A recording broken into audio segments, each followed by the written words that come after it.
ન્યૂઝમાં આપનું સ્વાગત છે।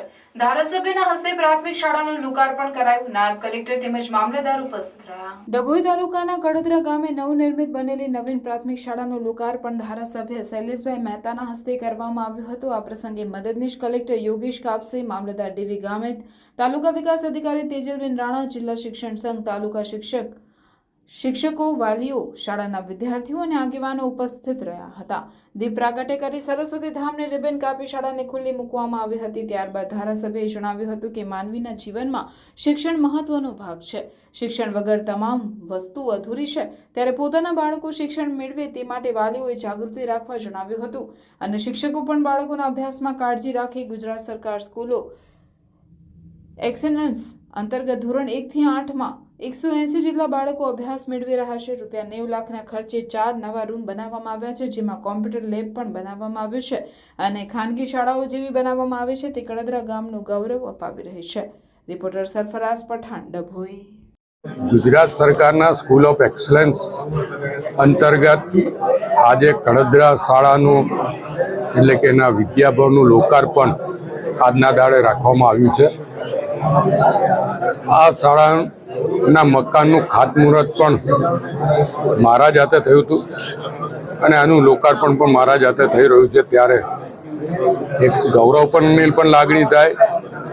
સાથે શાળાનું મકાન જે 90 લાખ રૂપિયાના ખર્ચે 4 નવા રૂમ બનાવવામાં આવ્યા છે, કોમ્પ્યુટર લેબ બનાવવામાં આવ્યું છે, ટોયલેટ બ્લોક, સેફ્ટી ગ્રીલ સાથે આ શાળાનું મકાન વડોદરા શહેરની પ્રાઇવેટ શાળાઓ હોય છે એનાથી પણ સુંદર મકાન આજે દેખાઈ રહ્યું છે। આ શાળામાં 180 જેટલા બાળકો ધોરણ 1 થી 8માં અભ્યાસ કરે છે। હું સરસ્વતી માતાને પ્રાર્થના કરું કે આ શાળામાંથી વિદ્યાર્થીઓ ઉચ્ચ શિક્ષણ પ્રાપ્ત કરે, શાળાનું અને કડોદરા ગામ અને આજુબાજુથી જે બાળકો આવે છે ગામનું પણ નામ રોશન કરે અને શાળાને ગૌરવ અપાવે।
સમાચારોની અવનવી અપડેટ્સ માટે જોતા રહો સેક્યુલર ગુજરાત ન્યૂઝ।